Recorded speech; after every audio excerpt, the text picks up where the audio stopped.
Hello and welcome back once again for the golden age of DC Comics, 365 days, where I take this well-loved hardcover coffee table book given to me about 2 decades ago by one of my best friends, and it's been surfing my coffee table ever since, and it makes a great excuse to have the kind of conversations we had in comic book shops. And we're doing that here, now, today, with you. So thank you so much for tuning in. The golden age of DC Comics runs between 1938 and 1955. The Silver Age begins in 1955 and goes until 1970.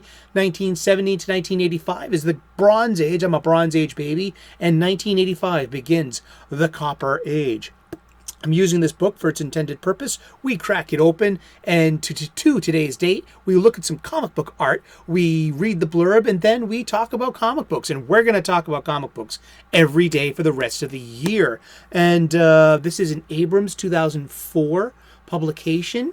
It's curated and written by Chip Kidd, Les Daniels, and Geoff Spear. You can get your own copy. There is a link in the description to Amazon. It's at a reasonable price, and it makes a great gift. I know, huh? Well, let's do it. And before we crack the book open, I want to give you what's known as the escapism caveat. Listen, we live in interesting times, and activism is very much needed. But activism has really turned an ugly face, in my humble opinion, and at my fandoms and in my spaces as a collector and as a fan of superhero stories and sci-fi. And it's escapism is needed. Escapism is going to spirit us away to a different place just for a few minutes, and to escape this world's problems. You know, you be a pirate, be a space hero, fight an alien with, who's trying to take over the world, save the day. You know, these are just fantasies, and it's a space where we can be someone else, with our imaginations.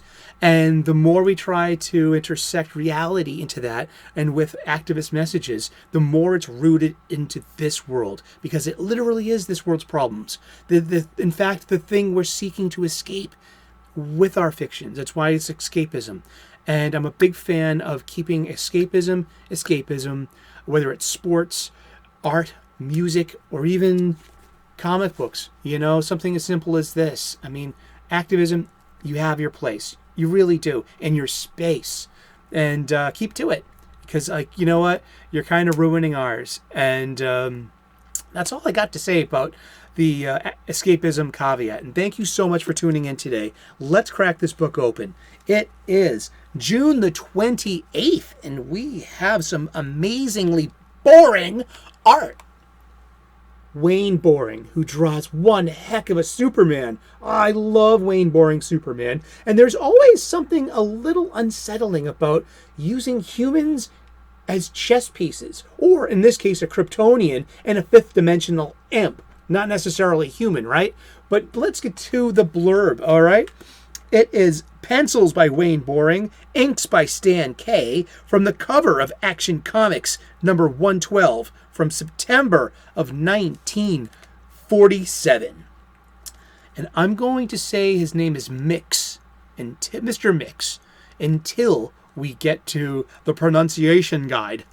All right, let's get to it. This funny little fellow, first seen in 1944, was in many respects Superman's most awesome enemy. A denizen of the fifth dimension, he possessed astonishing, apparently unlimited abilities, but used them solely for the purpose of driving Superman crazy.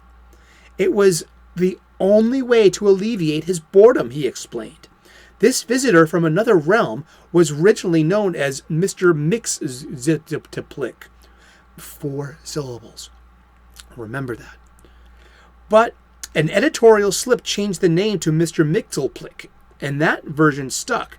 The spelling could have been crucial, since the only way Superman could rid our world of the mischievous little imp was to trick him into speaking his own name backwards. Although he had the power to alter the destinies of nations, the all-powerful Pixie never quite figured out the deal with that particular magic word. Magic words. So yeah, using what appears to be magic. He's a fifth dimensional being, and his choices causes magic. And that particular two-dimensional world. Yeah, huh? That's dimensionality. Not really. I mean, I'm just, this is riffing. This is what I do. I riff. But let's read about Mr. Mix just for a minute, all right? In the Golden Age, let's see here. Come on, mouse.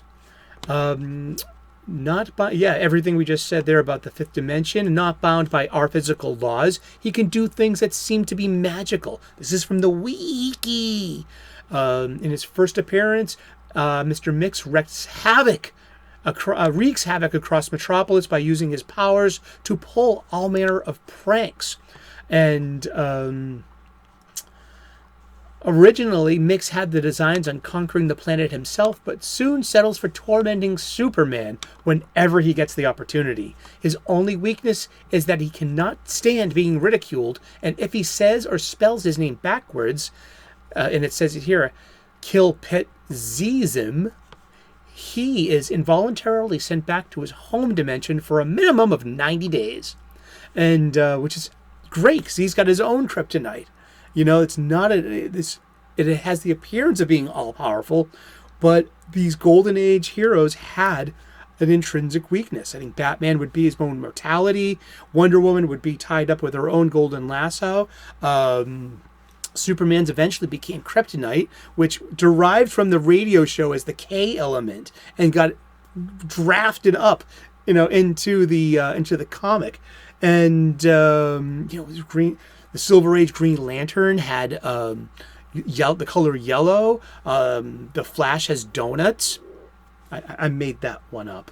But let's get to the pronunciation guide. This is from the Wikipedia. I'm just going to read it to you because it's interesting, because I grew up with the Super Friends. So he was always Mr. Mxyzptlk, 3 syllables. And saying his name backwards, Kipliskim, sent him back 3 syllables, but it's really apparently a 4-syllable name.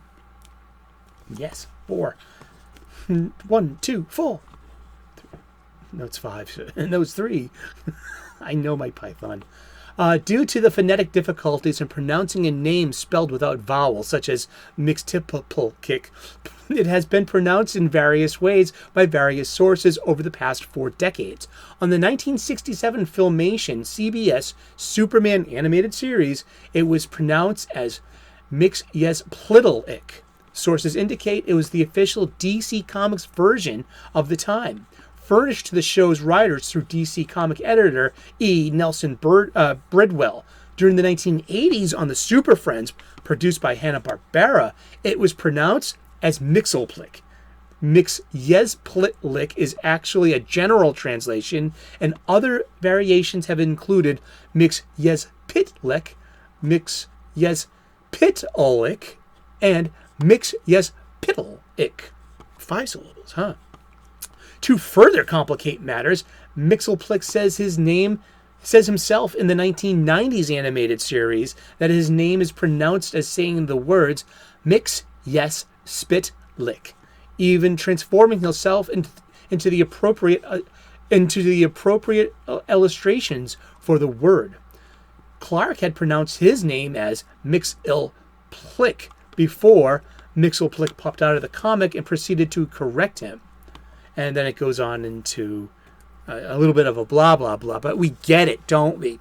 It's a fictional name. And just imagine kids in the 40s and 50s trying to pronounce that, and maybe even the arguments people have. Or imagine even the arguments we have today in the comic book shop.